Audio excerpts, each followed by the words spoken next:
bienvenue à tous.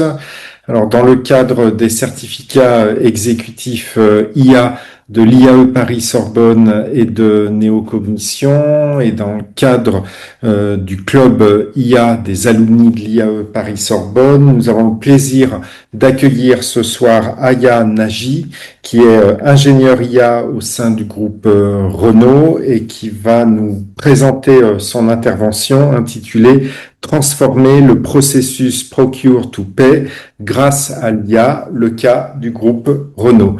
Aya qui va intervenir à peu près pendant 30-40 minutes auprès de nous, et puis ensuite il y aura pendant une vingtaine de minutes des questions-réponses. Merci beaucoup à vous, Aya. Vous pouvez commencer quand vous le Bonjour, souhaitez. Et merci. bon séminaire à tous. Merci. Effectivement, donc je suis Aya Nagy, je suis là pour vous parler d'un processus financier. C'est le processus Procure to Pay que je prendrai le temps d'expliquer. Et comment, donc chez Renault Group, dans mon ancienne équipe, on l'a transformé avec de l'IA. Et donc, pour me présenter, donc je suis Aya Nagy, je suis mathématicienne de formation. J'ai fait une école d'ingénierie en maths appliquées, j'ai fait une spécialité en IA. Et à la sortie de l'école, j'ai rejoint Renault Group en tant que graduate. Donc, graduate programme, pour ceux qui ne connaissent pas, c'est un programme qui est fait dans pas mal de grands groupes où on prend des jeunes en sortie d'école ou avec un peu d'années d'expérience pour leur faire découvrir plusieurs directions, en tout cas c'est le cas chez Renault, plusieurs directions du groupe avant d'atterrir dans un poste définitif qui convient à notre profil et à celui de l'entreprise également. Et avant de rejoindre Renault, j'ai un background en recherche, donc en R&D avec une start-up nordique en IA, donc en pure recherche d'algo d'IA, d'IA générative. Et je suis aujourd'hui devant vous en représentant Renault Group. Donc Renault Group, vous le connaissez sans doute, c'est 57 milliards de chiffre d'affaires en 2025. On est 105 000 employés en 2025 toujours. On a vendu 2,3 millions de voitures. On a trois principales marques, Renault, Dacia et Alpine, que vous connaissez sans doute. Et j'ai rajouté un chiffre financier qui d'habitude n'est pas forcément communiqué, c'est le COGS, donc c'est Cost of Goods and Services Sold. C'est le coût de production. C'est-à-dire qu'aujourd'hui, pour vendre 2,3 millions de voitures dans le monde, Renault dépense 44,5 milliards en production, donc tout ce qui coûte de l'argent pour pouvoir produire et vendre des véhicules. Je vous en parle parce que ce chiffre est fortement impacté par le monde des achats, dont le processus Procure to Pay que je vais vous présenter aujourd'hui. Et donc, d'où l'importance de ce chiffre-là. C'est un chiffre énormissime dans l'écosystème économique actuel. Donc, le Procure to Pay. Qu'est-ce que le Procure to Pay ? Donc, le Procure to Pay, aujourd'hui, Renault, pour fabriquer ses véhicules, a besoin d'acheter un certain nombre de biens et de services auprès de ses fournisseurs. On a besoin, par exemple, de faire une commande pour acheter des pneus pour l'usine de Flins. Voilà, on a juste besoin d'acheter des feuilles A4 pour nos imprimantes. On a besoin d'acheter une prestation ou un service auprès d'une personne. Donc, on a un besoin énorme d'acheter auprès de nos fournisseurs. Donc, le cycle P2P commence à la demande d'achat, donc à la formulation d'un besoin, on a besoin d'acheter. Notre cher service des achats va faire tout un travail de sélection de fournisseurs. Ce service-là va créer une commande auprès de ce fournisseur, on va formuler une commande, on va commander 15 000 pneus auprès de nos fournisseurs X. Donc là, le reste du cycle passe chez le fournisseur. Donc le fournisseur fait en sorte de nous envoyer 15 000 pneus livrés à l'usine de Flins, parce qu'on a souhaité que ce soit livré à l'usine de Flins. Donc l'usine de Flins récupère et réceptionne la commande, nous dit qu'elle a bien réceptionné la commande, et puis à ce moment-là, on va recevoir et on va traiter une facture dans le but de payer ce fournisseur-là à la date d'échéance donnée. Et le cycle se termine au moment où on paye nos fournisseurs. Pourquoi c'est complexe et pourquoi c'est important dans un grand groupe comme Renault ou même dans tous les groupes, un process comme celui-là? Parce qu'il est très critique, parce que ça concerne le coût. C'est de l'argent qui sort de la trésorerie, donc forcément il y a beaucoup d'impact. Donc c'est des coûts et ça impacte de manière très directe le cash flow de l'entreprise. C'est aussi complexe parce qu'il y a tout un aspect de relation fournisseur aussi qui est en jeu. Nous avons besoin de garder de bonnes relations avec nos fournisseurs dans l'écosystème économique actuel. Dans des cas exceptionnels comme pendant la Covid, on a vu des fournisseurs privilégiés, vu qu'il y avait des pénuries, privilégiés leurs bons clients finalement, parce que les quantités étaient limitées. Donc on doit garder une bonne relation avec nos fournisseurs. Et encore une fois, pour le rappeler, chez Renault Group, les dépenses fournisseurs, c'est plusieurs milliards d'euros aujourd'hui. Pour le voir autrement, on voit un petit peu par silo le procure to pay. Donc, il y a une partie qui va concerner les achats, comme on dit dans le procurement en anglais. Donc, c'est la création de besoins, c'est les relations fournisseurs. Et là, le document clé qui est dans ce processus-là, c'est la demande d'achat, en anglais la purchase order, la PO. Il y a le deuxième silo, c'est l'exécution. Donc, c'est là où on réceptionne les biens, on est livré, on réceptionne un service. Et le document clé dans cette partie-là, c'est le bon de livraison. Et puis, il y a une dernière partie, la partie qui concerne le paiement, donc le service financier qui va payer le fournisseur ou émettre l'ordre de payer le fournisseur. Et le document clé, dans ce cas-là, c'est la facture, en anglais invoice. Et le bon de livraison en anglais, dans le jargon, c'est GR, c'est Goods Receipt.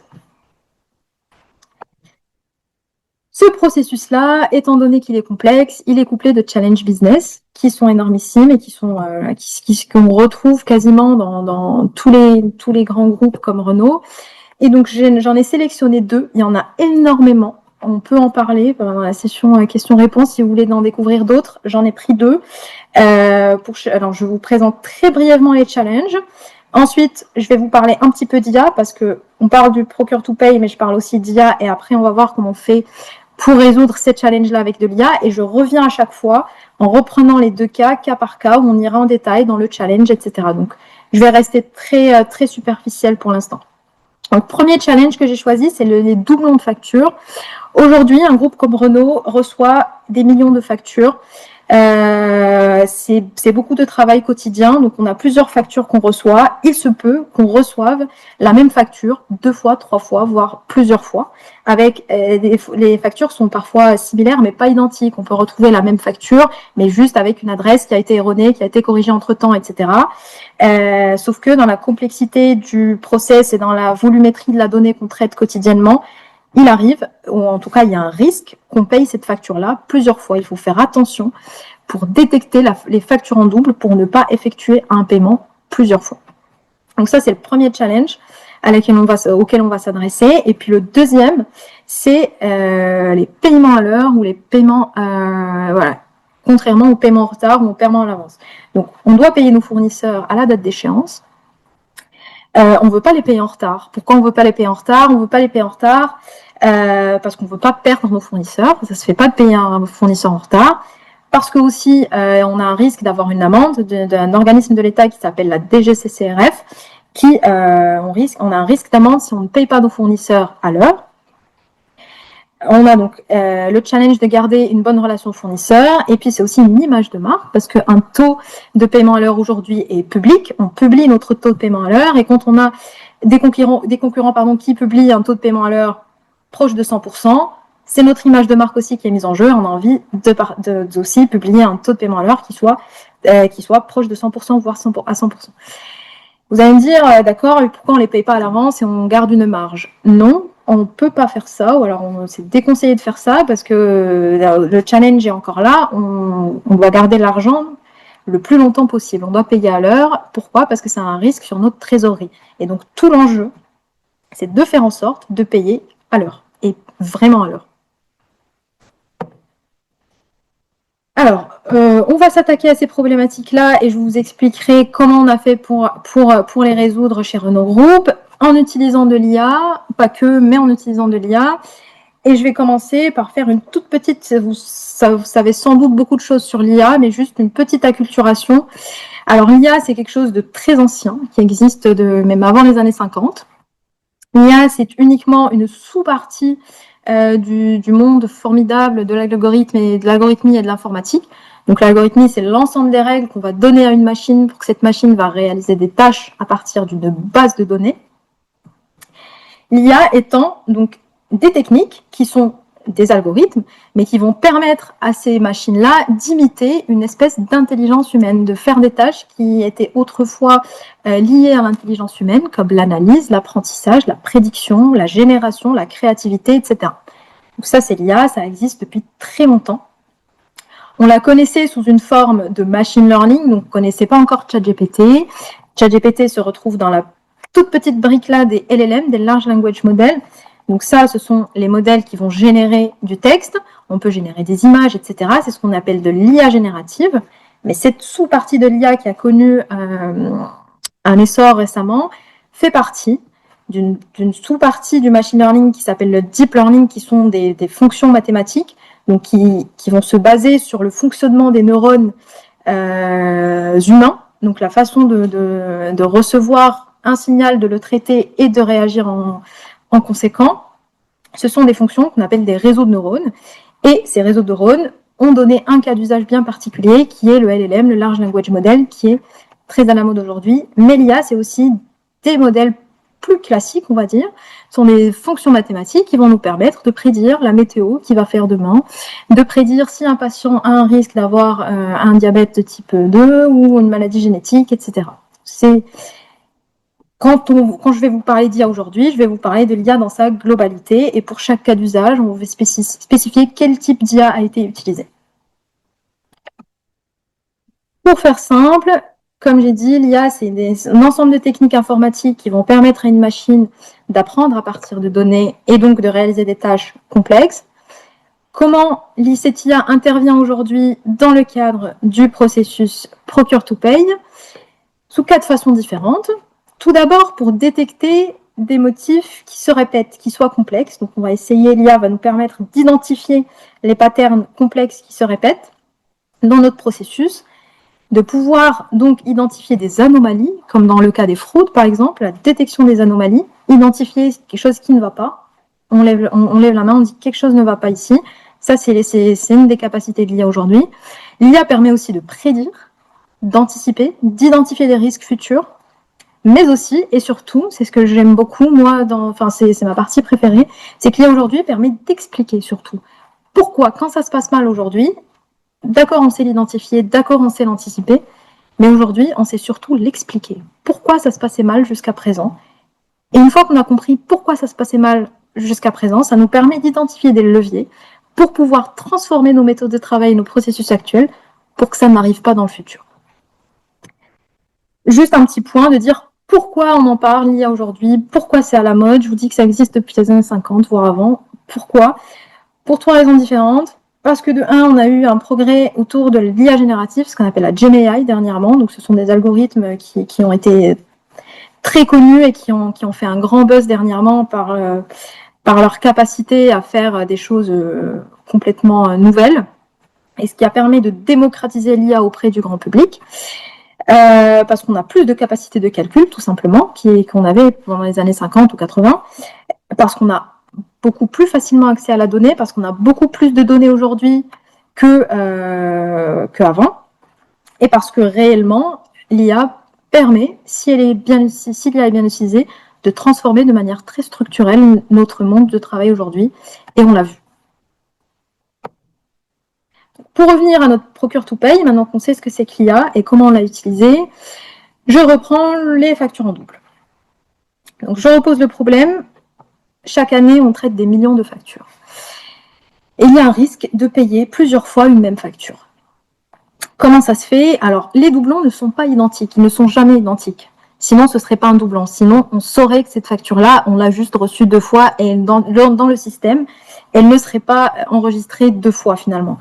La problématique, le vrai enjeu, c'est quand un fournisseur A a une filiale qui s'appelle fournisseur A SAS et qu'il nous envoie 2 factures parce qu'il y a eu un souci. La première, la raison sociale, on a fournisseur A, et la deuxième, on a fournisseur A SAS parce que c'était une erreur, mais au moment de l'intégration dans le système, on ne l'a pas vu et on se retrouve avec 2 factures, donc avec 2 fournisseurs, 2 raisons sociales différentes du fournisseur, mais finalement c'est la même facture, il faut le voir. Ce n'est pas évident quand il s'agit de millions de factures.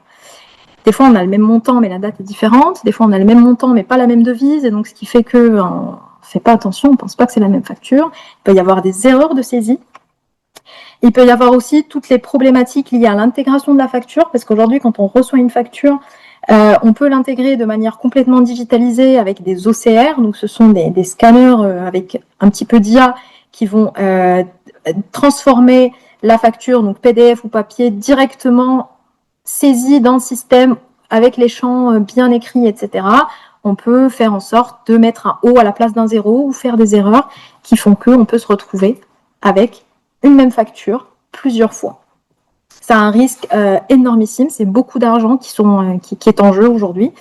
Donc c'est une perte financière, mais c'est aussi une perte de temps opérationnel, parce que derrière, les traitements de factures, c'est plusieurs personnes, c'est beaucoup de temps passé pour traiter ces factures-là, et pour pouvoir détecter ces doublons-là, c'est beaucoup de charges de travail. Alors, comment est-ce qu'on a fait pour faciliter la vie à nos collègues, comptables finalement? Donc tout simplement, c'est un algorithme, cette fois-ci, c'est du machine learning très simple, donc ce n'est pas du chat GPT, ce n'est pas de l'IA générative, c'est juste du machine learning qui est très simple, c'est ce qu'on appelle du fuzzy matching. C'est un algorithme qui va permettre donc de regrouper des similarités et de pouvoir regrouper des groupes de factures qui sont très similaires, en essayant de détecter des motifs qui se répètent. On va aussi pouvoir donner un certain nombre de scores de similarité, de pouvoir dire ces deux factures-là, elles ont en commun la date de création, le fournisseur, le montant, mais pas la même référence ou pas la même devise, et ainsi de suite. Donc on va essayer de les regrouper par score de similarité, et notre algorithme, il prend complètement dans la boucle l'humain. Donc l'humain est finalement le seul à pouvoir valider ou pas si la facture est un réel doublon ou pas. Donc l'IA fait le travail, le prépare pour l'humain, mais finalement c'est une expertise humaine qui prend la décision de dire si la facture c'est un réel doublon ou pas. Là, c'est un exemple. Alors, j'ai anonymisé les noms des fournisseurs et le centre de coût et la ref, mais tout le reste, c'est un vrai exemple de la vraie vie. Donc, peut-être pas le même montant, mais en fait, c'est la vraie facture qui a été reçue en dollars et puis reçue une autre fois en euros. Donc, c'est exactement le même montant le jour J de la conversion, avec pas le même nom de fournisseur, finalement, et pas la date de création, parce que la première a été envoyée, quelques temps après, la deuxième a été renvoyée, et donc pas évident pour dire que c'est un doublon, parce que dans ce cas-là, on n'a ni la même ref, ni la même date de création.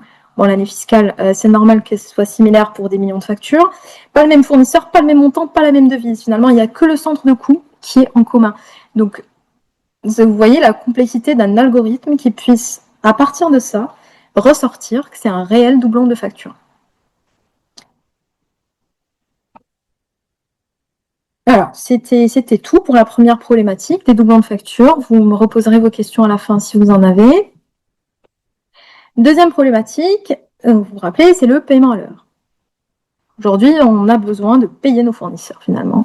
Comme je vous ai dit, il faut respecter les délais contractuels. Ces fournisseurs-là, on ne doit ni les payer en retard, ni les payer en avance. Vous allez me dire, oui, on n'a qu'à les payer à l'heure. Pourquoi c'est difficile de payer à l'heure? Parce que le paiement arrive à la fin d'un processus, d'une chaîne, de tout un processus qui est très complexe, avec plusieurs personnes, plusieurs silos, plusieurs workflows. Et donc, la fin du processus dépend fortement de tout ce qu'on a accumulé dès le début du processus. Donc, il y a une force complexité, parce que tout au long du processus, il y a des flux de travail, il y a des validations, il y a une complexité opérationnelle. Et donc, il suffit d'un seul blocage pour engendrer des retards. Donc, un seul blocage engendre des retards. Ça a beaucoup d'impact, c'est un vrai sujet. Ce sont des pénalités réglementaires qui sont en jeu, ce sont des relations fournisseurs qui sont en jeu, c'est le cash flow qui est en jeu, c'est l'image de marque de Renault Group qui est en jeu, et le taux de paiement à l'heure, comme je le disais, est aujourd'hui publié.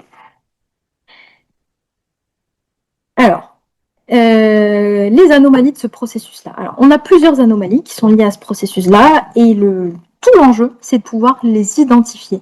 Qu'est-ce qui impacte aujourd'hui notre capacité de payer à l'heure? Pour ça, dans l'idéal, l'idée, c'est d'avoir un processus optimal. Donc, le but, c'est d'aller à la quête de ce processus optimal.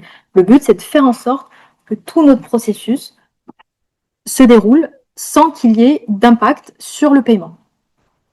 Comment on le fait? En détectant les anomalies qui impactent le paiement pour pouvoir les réduire, mais surtout, si on pense long terme, à transformer tout ce processus-là de manière proactive. Au lieu de réagir à la fin en disant « Ouh là là, cette facture, il faut la payer demain, je fais comment ?» de pouvoir l'anticiper et de pouvoir avoir en sorte que tout le processus-là soit pensé à l'avance. Et pour ça, on utilise l'IA, pas que, mais beaucoup d'IA, pour 3 choses. On va utiliser l'IA tout d'abord pour prédire les paiements, c'est-à-dire une fois qu'on a une facture, aujourd'hui on est capable de prédire la probabilité que cette facture-là soit payée à l'heure, de pouvoir prédire le temps optimal de paiement pour une certaine facture donnée, mais surtout, et pour moi le plus important, c'est de pouvoir comprendre et expliquer les anomalies, analyser toutes les causes racines qui font que, aujourd'hui, une certaine facture a un risque d'être payée en retard ou à l'avance, et de faire en sorte que ces anomalies-là, que ces causes racines-là n'existent plus. Je vais aborder donc la partie prédiction de l'IA et ensuite la partie explication. Donc on essaye de régler le problème très vite, de pouvoir dire la facture qui va être payée en retard ou à l'avance, on la flague, on va la traiter vite. Et en même temps, on va aller essayer de comprendre et d'expliquer, toujours avec de l'IA, analyser les causes racines des anomalies de nos process actuels.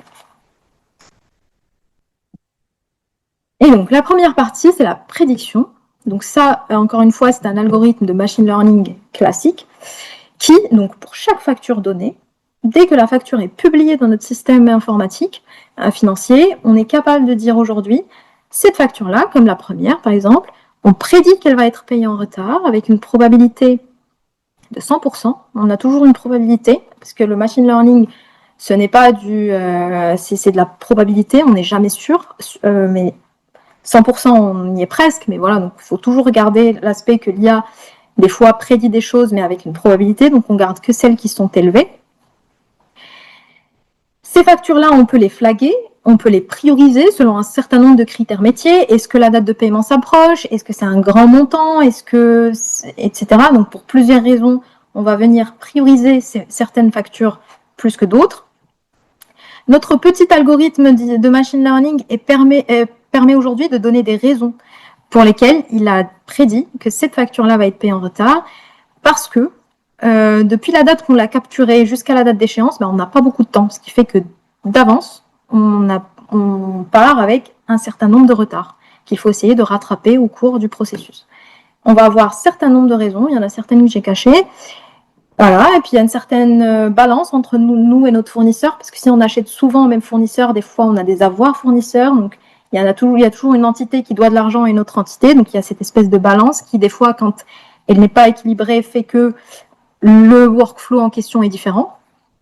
Et donc, cette petite application-là de cet algorithme permet aujourd'hui aux opérationnels qui traitent les factures tous les jours de pouvoir les traiter rapidement et les prioriser en temps réel. Tous les jours, ils ont accès aux nouvelles factures qui risquent d'être payées soit en retard, soit en avance, et de faire en sorte de les prioriser dans leur traitement en temps réel.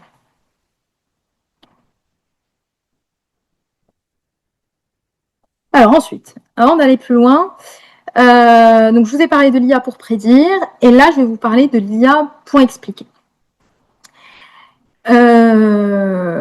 Pour ce faire, alors on est en train de traiter des processus. Dans la façon de traiter des processus, il y a ce qu'on appelle la science des processus, qui s'appelle la process intelligence maintenant. Process intelligence, on l'a couplé avec de l'IA, il y a de l'IA dedans, mais je dois vous introduire cette notion aussi avant d'aller plus loin. Donc, qu'est-ce que la process intelligence? On a un processus qui montre des symptômes. Paiement en retard, des fois il y a d'autres problématiques aussi que je n'ai pas abordées, il y a des avoirs fournisseurs qui sont perdus des fois, qui sont oubliés, qui ne sont pas reçus, etc. Il y a des temps de workflow aussi qui peuvent déborder. Bref, on a des symptômes qui montrent que le processus va mal aujourd'hui, comme une personne qui a la fièvre aujourd'hui. Cette personne qui a la fièvre, première chose à laquelle penserait cette personne, c'est d'aller prendre un paracétamol. C'est ce qu'on appelle, on va mettre nos symptômes sous contrôle. Comment on va mettre nos symptômes sous contrôle? Comme je vous ai expliqué tout à l'heure, en essayant de prédire la facture qui risque d'être payée en retard ou en avance, pouvoir la traiter très vite. Ça, c'est on met le processus sous symptômes, on n'a pas de dégâts actuels, mais on ne règle pas le problème à la racine. On les met sous contrôle avec des outils de process intelligence. Et là, on est bien. Normalement, on n'a plus de fièvre, tout se passe bien, mais attention, parce que la cause racine est encore là. Cette personne-là a peut-être un petit virus. Si elle ne prend pas d'antivirus, risque de remontrer des symptômes sous très peu de temps, dès que le paracétamol n'existe plus. Et donc, ce qu'on fait, c'est que si on a des symptômes, effectivement, on va prendre un paracétamol, etc., mais on va surtout Alors, tournez peut-être un cran en arrière. On va surtout aller demander à un médecin du processus, c'est ce qu'on appelle un expert du processus. Il y a plusieurs façons de s'attaquer au processus. Il y a plusieurs méthodologies, du Lean Six Sigma, je vais vous parler du DMAIC. On va aller demander au médecin du processus comment faire pour identifier et quel est le bon traitement à avoir pour ne plus avoir ces symptômes-là. Donc, on va améliorer, optimiser notre processus. Et c'est là où on va utiliser de l'IA, justement, pour ce faire. Et là, le processus va beaucoup mieux, effectivement, parce que la cause racine n'est plus là. Bien sûr, il faut le garder sous contrôle, toujours, mais il va mieux. La cause racine n'existe plus. Et ça, on peut le faire, mais c'est pas l'un ou l'autre. On le fait en parallèle, toujours. On prend un paracétamol pour faire en sorte d'aller mieux tout de suite. On ne veut pas avoir de dégâts tout de suite, mais en même temps, on va penser un petit peu plus long terme et on va aller faire de la process intelligence en parallèle. Et donc, dans notre façon de faire de la process intelligence, dans mon ancienne équipe chez Renault, alors c'est ce qu'on appelle le DMAIC. Alors DMAIC, D pour définir. C'est ce qu'on appelle, c'est exact, alors je vais vous parler d'IA pour les causes racines. Et pour ce faire, on va retrouver toute la méthodologie d'optimiser le processus. Et à chaque fois, je vous parle comment on a utilisé l'IA justement pour les identifier. Donc tout d'abord, on définit. Le D pour define, c'est des termes en anglais. Donc on définit notre problématique et notre processus. M pour mesurer, on va mesurer l'état actuel de notre processus. Est-ce qu'on paye à l'heure? De combien de pourcents on paye à l'heure? On va reprendre des mesures réelles du terrain. Une fois qu'on a mesuré, on va les analyser. Et c'est là où on va faire intervenir de l'IA, parce qu'on a besoin d'analyser, de retrouver ce qui ne va pas. Et une fois qu'on a identifié ce qui ne va pas, on l'améliore avec des leviers d'action en conséquent à ce qu'on a retrouvé comme des causes racines. Et puis la dernière étape, c'est juste de garder ça sous contrôle. Ça veut dire qu'on a bien fait notre travail. Si on garde les choses sous contrôle, tout ira bien. Et donc la phase mesure et analyse, ça se fait beaucoup avec de la data. On va beaucoup exploiter nos données historiques pour retrouver nos mesures et pour les analyser. Et les deux parties qui vont être analysées et améliorées, donc aller retrouver les causes racines et faire en sorte qu'elles n'existent plus, cette partie-là, on a choisi de la faire avec de l'IA et je vais vous expliquer comment on a fait. On a demandé à l'IA de nous dire pourquoi aujourd'hui, exemple, il y a des factures qui risquent d'être payées en retard. Ce qu'on a essayé de faire avec de l'IA, c'est qu'on a essayé de retrouver des profils de factures qui se répètent. Donc, l'IA nous a dit, par exemple, pour une facture, si elle est reçue à moins de 5 jours de sa date d'échéance et que c'est un type spécifique de facture qui n'a pas de bon de commande lié, parce que des fois, les factures n'ont pas un bon de commande qui est lié à l'achat, et donc pour ce profil de facture-là, ben, il est toujours payé en retard. Parce que c'est comme ça, c'est les deux causes racines qui font que, aujourd'hui, ces factures-là sont payées en retard. On peut avoir d'autres profils, c'est vraiment des exemples pour illustrer, ce n'est pas la vraie vie. Si pareil, on reçoit une facture au bout de 5 jours, si cette facture n'est pas urgente, donc elle n'est pas traitée dans un workflow urgent et que le fournisseur n'est pas X, ça veut dire que cette facture-là, elle a un profil à être payée en retard. Et là donc, on a essayé d'avoir un algorithme, donc encore une fois de machine learning, que je vais expliquer tout de suite, d'avoir des sous-groupes de factures qui décrivent les causes qui font que ce sous-groupe-là est un groupe de factures payées en retard ou payées à l'avance.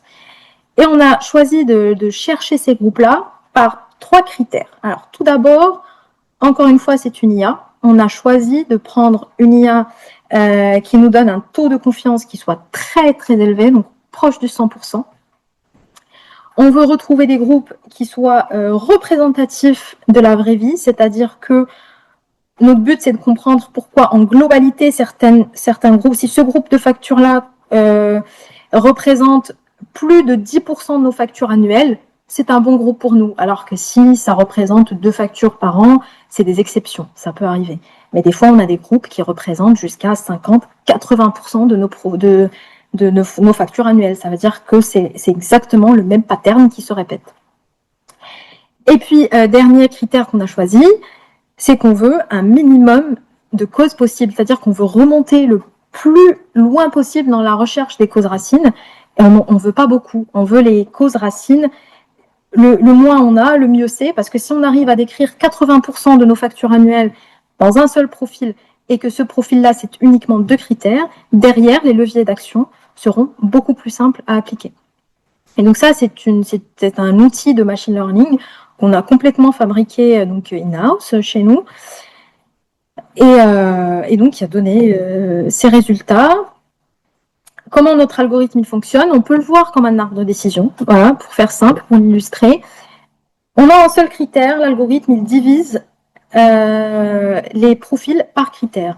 Est-ce que le délai entre la réception et la date d'échéance est inférieur à 5 jours? Oui.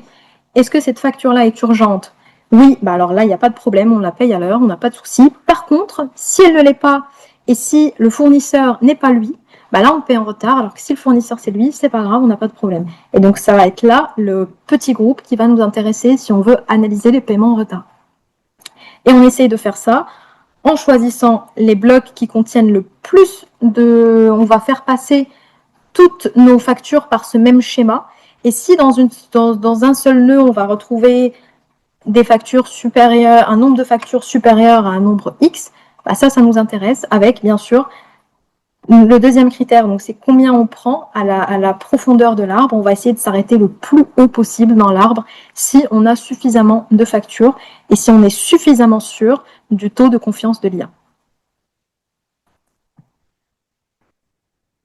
Et donc ça a été un vrai gain pour nous. On a réussi à faire cette analyse de cause racine. Alors pourquoi, vous allez me dire, j'aurais pu vous présenter sans vous parler de process intelligence et sans vous parler de process.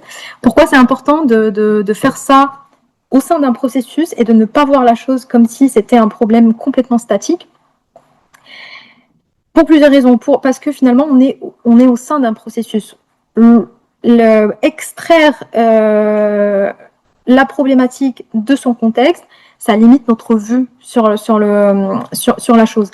Par exemple, là, les données qui sont purement statiques, on aurait pu avoir le montant de la facture, les fournisseurs, l'usine, le centre de coût, la devise, etc. Ça, il n'y a pas de problème, on aurait pu avoir.